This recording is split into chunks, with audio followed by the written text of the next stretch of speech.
Você já se perguntou por que, mesmo depois de tudo o que ele fez, você ainda sente que é você quem deve se explicar? Porque, no fundo da sua alma, há um sussurro constante dizendo que algo está errado, mas você não consegue nomear o que é. O narcisista não entra na sua vida como um inimigo. Ele veste a pele do desejo, da admiração, da conexão perfeita, mas por trás do sorriso encantador há um espelho sombrio, refletindo partes de você que você mesma aprendeu a esconder. E é exatamente aí que começa a prisão invisível, construída com elogios, mantida com culpa. Carl Jung nos alertou: aquilo que você não torna consciente irá controlar sua vida, e você chamará isso de destino. Mas e se eu te dissesse que existe um ponto de ruptura, um momento de virada, capaz de inverter o jogo psíquico e fazer com que o narcisista, pela primeira vez, veja em você aquilo que ele mais teme, um reflexo que ele não pode mais manipular? O poder está escondido, não na raiva, não na vingança, mas nos recantos ocultos da sua psique, onde habitam os arquétipos esquecidos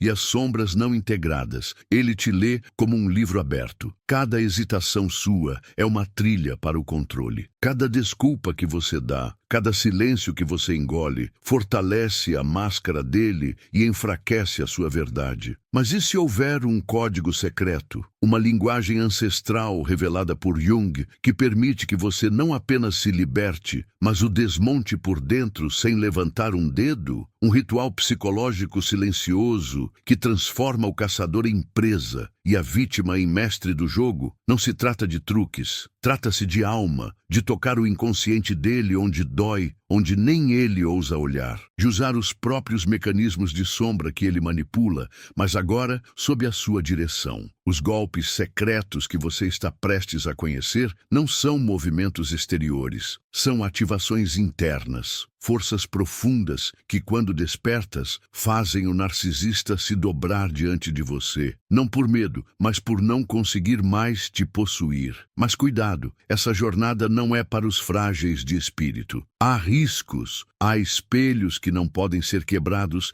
sem que algo dentro de você também se quebre. O que será revelado a seguir pode mudar tudo, inclusive quem você acredita ser. Está disposta a caminhar até o fim dessa estrada simbólica? Então não desvie o olhar, porque o primeiro golpe já começou. Ele não te destruiu com gritos, ele te desfez em silêncio. E o mais cruel de tudo é que você colaborou com o processo, não porque quis, mas porque acreditou. Acreditou que havia algo em você que precisava ser corrigido, lapidado, redimido. Mas o que ele mirou não foi o seu erro, foi a sua luz. Porque o narcisista não suporta aquilo que ele mesmo abandonou em si. E quando você brilha, ele se sente pequeno. Quando você ama, ele se sente exposto. Quando você é inteira, ele apodrece por dentro. Carl Jung dizia que aquilo que negamos em nós mesmos aparece no outro como destino, e é por isso que ele te escolheu. Você carrega exatamente aquilo que ele enterrou no inconsciente: empatia, presença, vulnerabilidade real. Você é o espelho que ele não suporta olhar, e por isso ele te seduz, te envolve,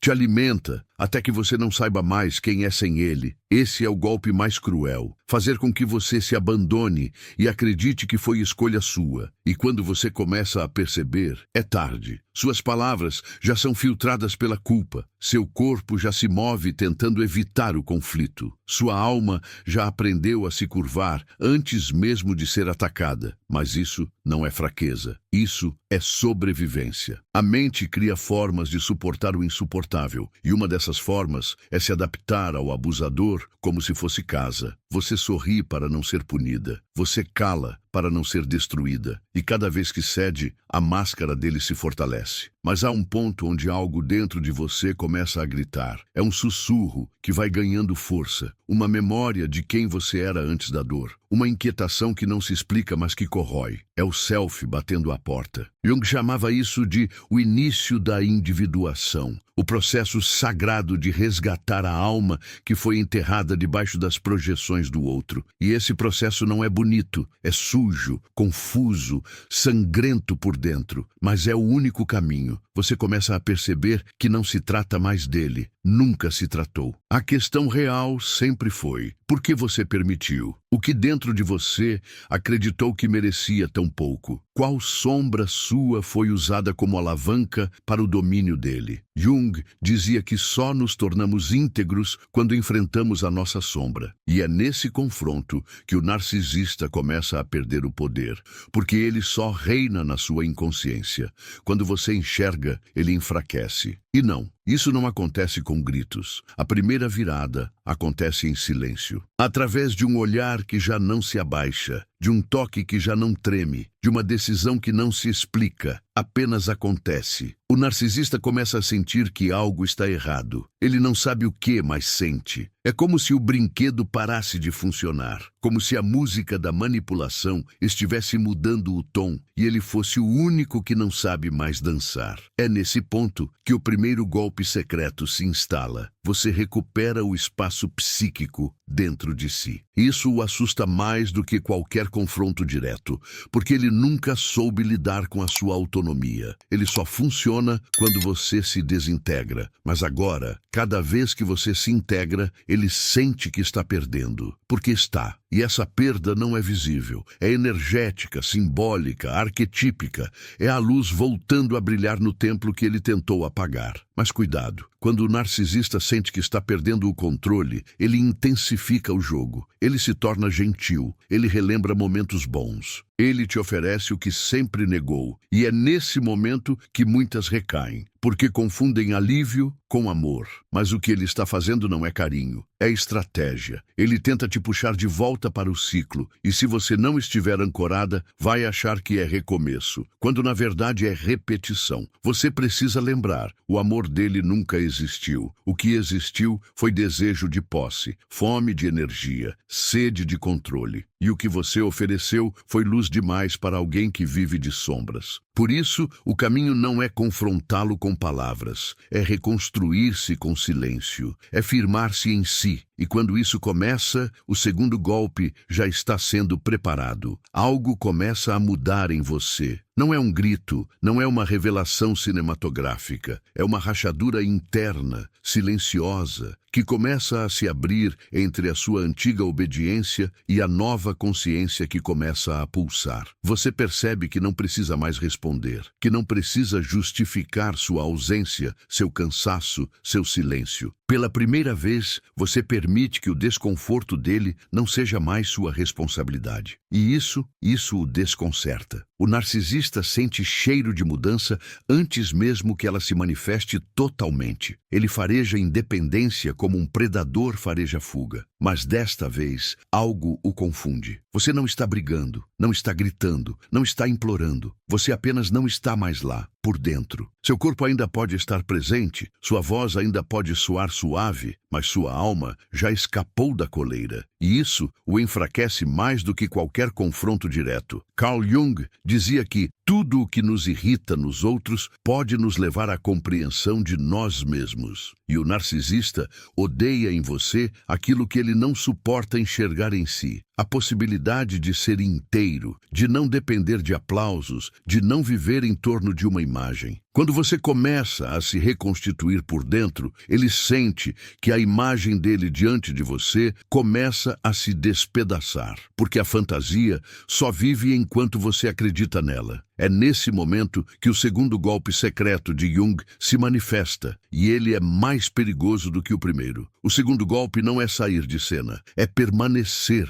mas invisível para o jogo dele. É estar presente de corpo, mas inatingível de alma. É sorrir sem oferecer vulnerabilidade. É olhar sem entregar o espelho. É a técnica ancestral da desidentificação simbólica. Você deixa de ser o personagem que ele precisa para manter sua narrativa. Isso causa um colapso invisível. O narcisista se alimenta da sua reação. Ele provoca para ver sua dor. Ele mente para ver seu desespero. Ele nega para ver sua insegurança. E de repente tudo isso some. Você se torna um enigma. Ele não entende mais seus silêncios. Não consegue prever seus passos. Não decifra suas pausas. A marionete cortou os fios e continuou sorrindo. Isso o enlouquece, porque agora ele não te possui. ele te persegue. E o mais cruel para ele é que você não está jogando. Você não está encenando para provocar ciúmes, para dar o troco, para mostrar o que perdeu. Você simplesmente cansou. Cansou de ser lida, moldada, decifrada e manipulada. E esse cansaço não é um gesto de derrota, é um nascimento. Um nascimento doloroso, sim, mas irreversível. Você está acordando de um transe emocional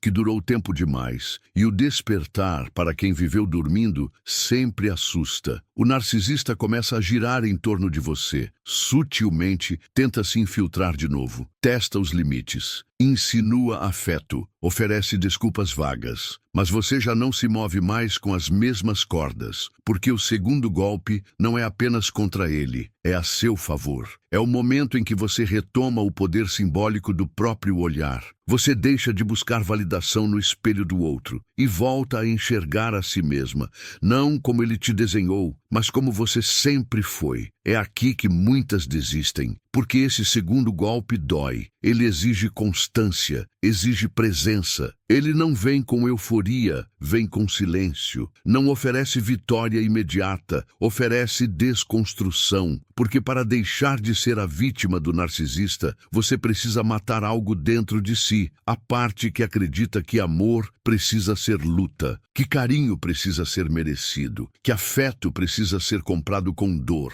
Jung chamava isso de atravessar a sombra, o ritual de encarar seus próprios pactos silenciosos com a autodestruição. Mas não se engane, o narcisista não vai embora tão fácil. Quando percebe que perdeu o controle emocional, ele tenta o controle narrativo. Vai dizer que você mudou, que está fria, que está difícil demais. Vai tentar te reverter ao estado anterior, submissa, receptiva, fraturada. E é aqui que você precisa estar firme, porque toda mudança verdadeira desperta resistência, tanto fora quanto dentro. A sua luz vai acender memórias que você tentou apagar e vai doer. Mas algo dentro de você já entendeu, já atravessou a linha invisível entre submissão e soberania. Não há retorno. O narcisista começa a pedir, com palavras ou com gestos, aquilo que um dia desprezou. Começa a suplicar, mesmo que com orgulho disfarçado, por uma atenção que antes era garantida. E é nesse ponto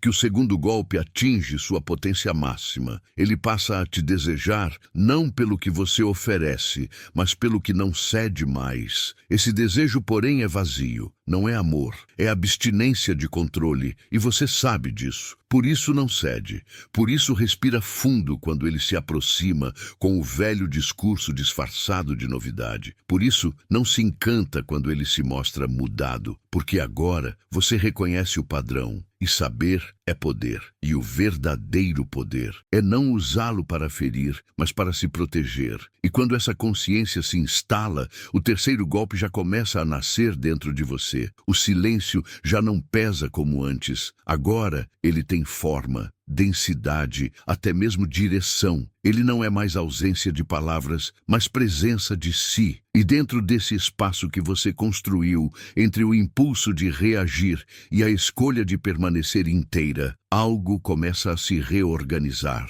como se camadas antigas estivessem sendo descascadas, revelando não apenas feridas, mas uma força primordial que sempre esteve ali, soterrada pela necessidade de ser amada. É nesse ponto do caminho que a maioria volta atrás, porque o silêncio não é confortável. Ele é um espelho, e olhar para ele é encarar as partes suas que ainda se sentem culpadas por sobreviver. Carl Jung chamava esse momento de encontro com o inconsciente coletivo, a hora em que você percebe que não está apenas lidando com um narcisista individual, mas com a ancestralidade de um sistema inteiro que ensinou mulheres a confundirem abandono com amor, controle com cuidado, posse com paixão. Você sente isso quando, mesmo distante dele, algo dentro de você ainda espera a mensagem, ainda deseja o toque, ainda fantasia o reencontro, não por carência, mas por vício.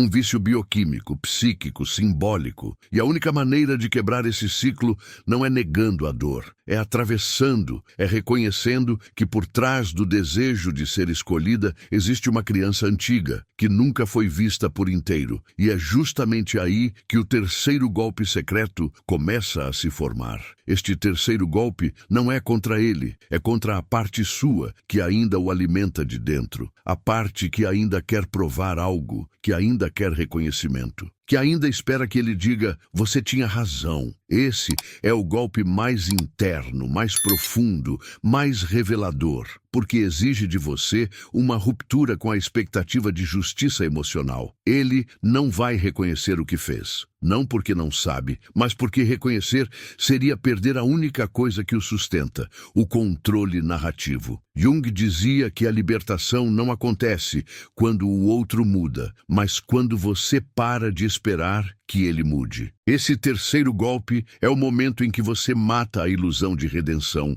e no lugar da esperança nasce a clareza. Uma clareza bruta, mas libertadora. Ele nunca te amou, ele nunca te viu, ele nunca quis a sua alma, apenas a sua energia. E tudo o que ele ofereceu foi uma simulação meticulosamente calculada para capturar sua luz e usar como combustível para a própria sombra. Mas essa verdade não vem sem dor, porque junto com ela vem o luto, não por ele, mas pela versão de você que acreditava, pela parte que sonhou, que se entregou, que construiu castelos na areia, esperando um chão firme. E quando esse luto vem, é como se você estivesse atravessando um deserto emocional, onde tudo o que te sustentava se desmancha no ar. Mas esse deserto é sagrado, porque é nele que você começa a ouvir a sua própria voz pela primeira vez. Nesse silêncio seco, sem distrações, sem ilusões, sem promessas falsas, você escuta: eu mereço mais. E essa frase não vem da cabeça, vem do corpo. Ela pulsa nos ossos, na respiração, no olhar, e com ela vem a recusa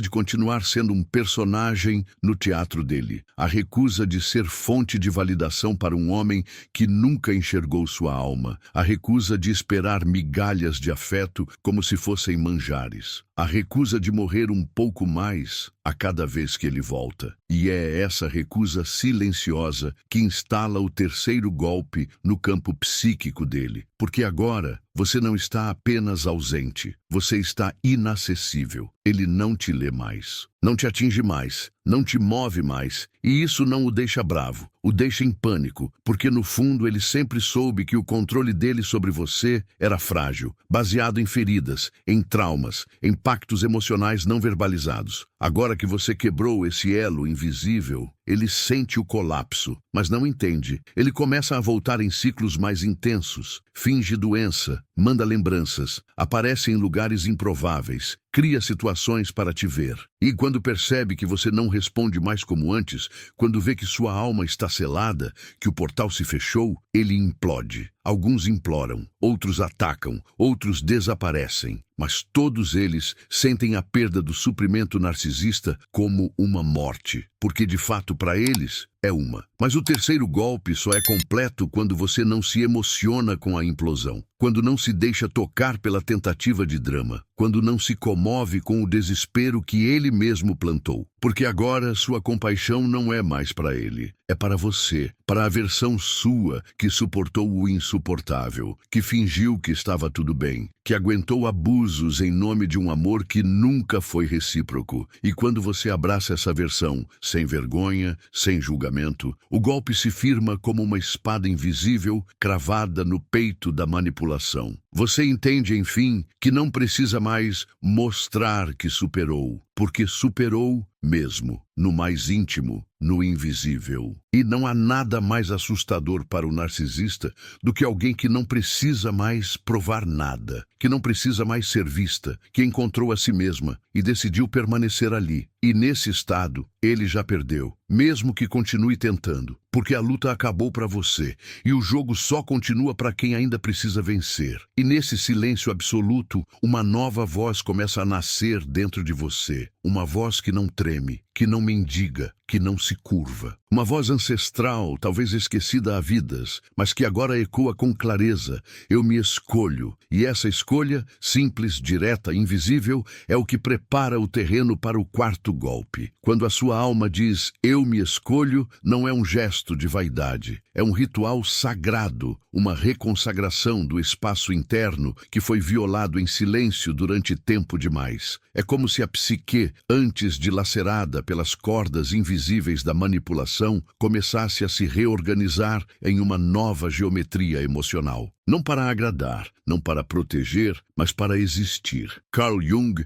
nos ensinou que a cura acontece no momento em que o indivíduo deixa de ser um papel e passa a ser um símbolo. E é exatamente isso que começa a se manifestar em você, a retirada do personagem e o nascimento do arquétipo. Nesse ponto da jornada, o narcisista já não enxerga mais o que via antes. A criatura moldada para suprir suas necessidades evaporou, e o que resta é uma presença que ele não consegue decifrar. Isso o desespera, mas também o atrai, porque ele sente de forma inconsciente que ali onde antes havia fragilidade, agora há poder. Mas um poder silencioso que não grita, que não ameaça e justamente por isso assusta. O poder que vem da integração, não da performance. E é nesse cenário que o quarto golpe secreto começa a se mover pelas entrelinhas. Diferente dos anteriores, este golpe não atua sobre ele diretamente. Ele atua sobre o campo ao redor. O quarto golpe não destrói o narcisista, ele o isola.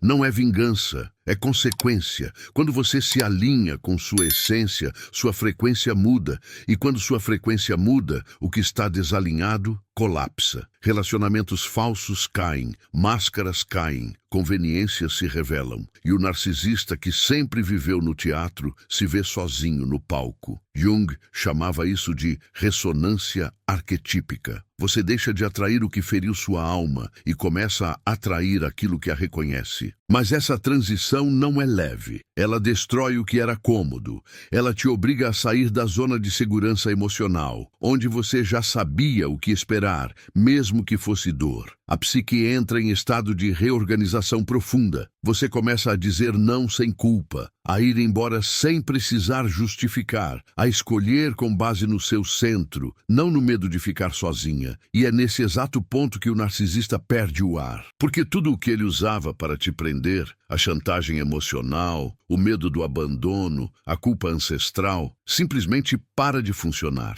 Você olha nos olhos dele e vê um homem pequeno, não por vingança, mas por clareza. Você não vê mais um Deus que define seu valor. Vê um ser humano fragmentado que tentou tapar seus buracos jogando você dentro deles. E você se recusa a caber. O quarto golpe é devastador porque é invisível. Ele não deixa rastros, ele não se anuncia. Ele simplesmente acontece. De repente, ele te manda uma mensagem e você não sente nada. Ele te ignora e você não se abala. Ele te ameaça de abandono e você já foi. O domínio simbólico se quebra, o ciclo se fecha e no centro de tudo isso está você. Não como sobrevivente, mas como iniciada, como alguém que tocou o fundo do próprio inferno emocional e saiu de lá com algo que ninguém pode roubar: lucidez. Esse novo estado de ser é perigoso para quem vive da manipulação, porque agora você brilha sem pedir desculpas, você impõe limites sem raiva, você ama sem se trair, e o narcisista percebe, mesmo que não consiga nomear, que o seu campo mudou. Ele já não tem mais lugar ali, nem como vilão, nem como vítima. Ele simplesmente não encaixa mais. E isso, para alguém que vive de ser necessário, é um tipo de morte. Mas há um detalhe importante. O quarto golpe só se completa quando você para de falar sobre ele. Não por repressão, mas por transcendência. Ele deixa de ser o centro da sua narrativa. Você deixa de analisá-lo, de tentar compreendê-lo, de buscar explicações. Ele perde o protagonismo na sua história. E você volta a ser a autora. E isso, para o narcisista, é o pior castigo: ser esquecido, ser irrelevante, ser passado. É nesse estágio que você percebe que a verdadeira libertação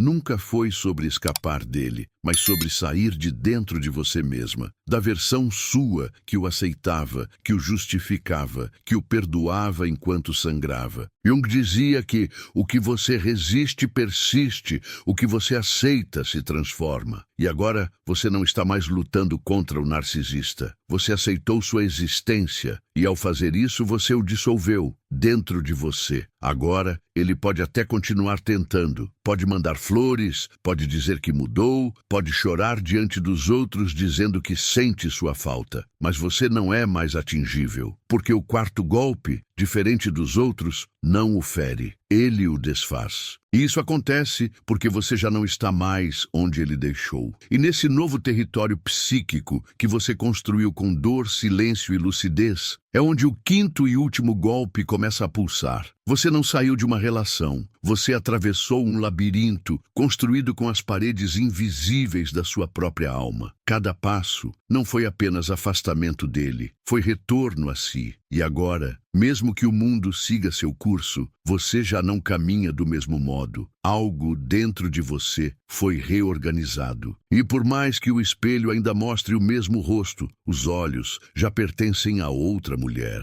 uma que viu o inferno e não esqueceu o caminho de volta. O que você viveu não foi fraqueza, foi rito, foi uma iniciação oculta, disfarçada de caos, onde sua dor cavou espaço para que a consciência florescesse. Carl Jung dizia que não se torna iluminado imaginando figuras de luz, mas tornando a escuridão consciente. E foi exatamente isso que você fez. Você desceu onde ninguém queria descer, tocou feridas que todos evitam e viu, sem anestesia, o abismo que existe entre o amor real e o jogo de poder disfarçado de afeto. Você chorou pelo que perdeu, mas hoje percebe que era você quem estava sendo perdida. E no centro dessa ausência forçada, você achou algo que não estava procurando. Presença, o tipo de presença que não precisa ser validada, aceita, aplaudida. Uma presença crua, mas autêntica. Uma presença que não se curva para caber,